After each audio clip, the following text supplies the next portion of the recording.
aliyepigwa risasi. Naomba uje mbele hapa mama Neema.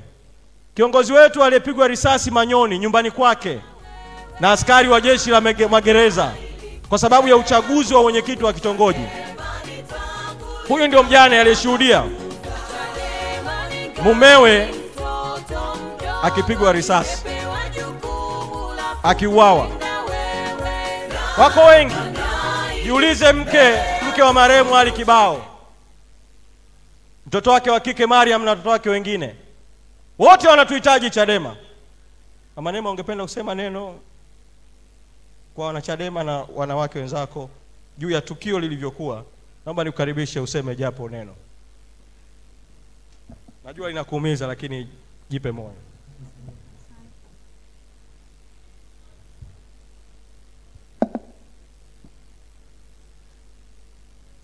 Peoples.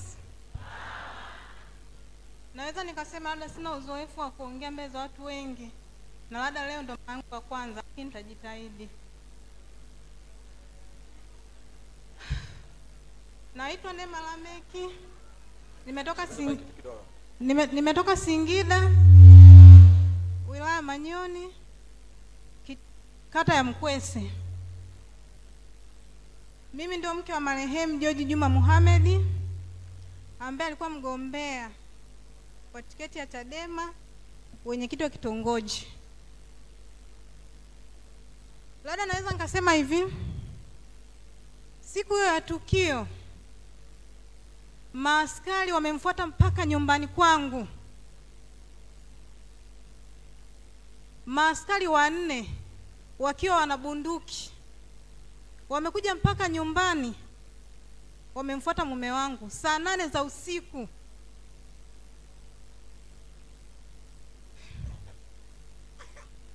Wakampiga risasi mbele yangu na mbele ya watoto, sio peke yangu tu, na mbele ya mtoto. Wamempiga risasi 4. Risasi 3 alizikwepa nikiwa nashuhudia hivi, lakini risasi ya 4 ndio ikampata, akaanguka chini. Hakuchukua muda akafa hapo hapo, na maaskari waligeuza wakakimbia, wakamwacha akiwa akaanguka pale chini nyumbani kwangu. Lakini taarifa ya habari ilipokuja kutoka, ikasemekana kuwa walienda kufanya fujo.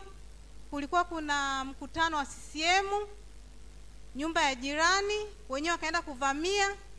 Maaskari wakaitwa ili waje watulize. Bahati mbaya maaskari wakati wanatuliza zile fujo walipiga risasi juu. Kwa hiyo kwa bahati mbaya ile risasi ndio ikafanyaje, ikampata.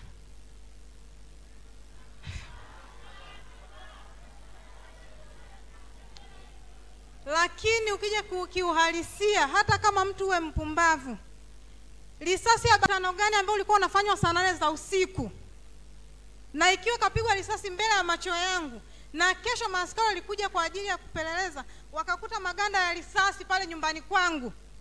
Sasa huo mkutano wa CCM ulikuwa unafanyikia wapi ambao wenyewe walienda kufanya fujo? Nimekuja hapa, yani lengo kubwa lililonileta hapa baada ya kusikia kuwa kuna mkutano wa wanawake wa Chadema, nikasema sina sehemu ya kusemea zaidi ya hapa. Na kwa sababu mpo live, naweza nikasema hivi, waliohusika na tukio ni mapolisi, askari magereza, labda ambapo chini ya serikali ya CCM. Hivi Mama Samia angekuwa alofanywa hili tukio ni mume wake, ameachiwa watoto 4, mwingine akiwa ni wa umri huu, mwingine ana miaka 15, ndo mtoto wa kwanza, hana kazi yoyote. Mwanaume ndo alikuwa analeta kila kitu, sisi tufanye kila kitu, anasomesha watoto, anafanya maendeleo. Mimi sina kazi aina yoyote, zaidi nilikuwa namtegemea yeye. Angekuwa ni yeye angefanyaje? Neema, pole.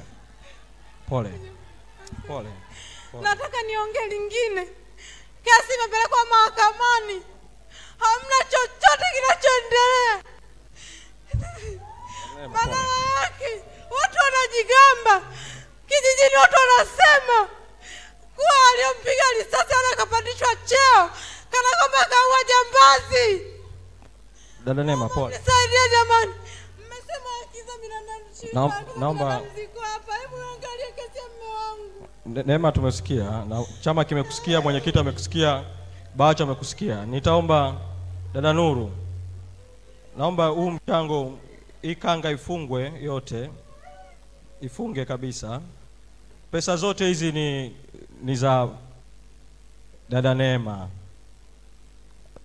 lakini kushikwa mkono leo hivi isiwe mwisho. Naomba Nuru ufunge hizi ili kuweza kumkabidhi rasmi. Naomba viongozi mfanye hii kazi ili kuhakikisha pesa zote ziko salama na zote zifike kwake sasa hivi. Mimi nimalizie kuzungumza na naamini chama kimesikia, Bawacha tumesikia, kama ambavyo tunayasemea mengine ya Deo Soka na wenzake, Kipanya,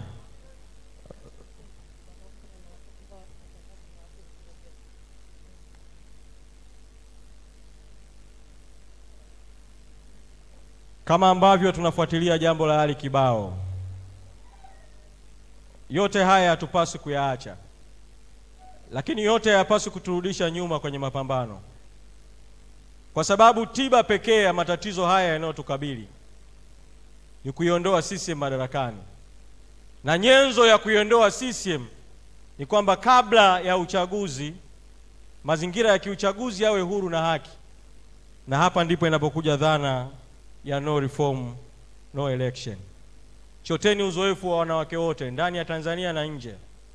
Wakati TANU inadai uhuru, wakina mama wakiongozwa na Bibi Titi. Bibi Titi alikuwa mwanamama wa kawaida tu, wala hakuwa msomi.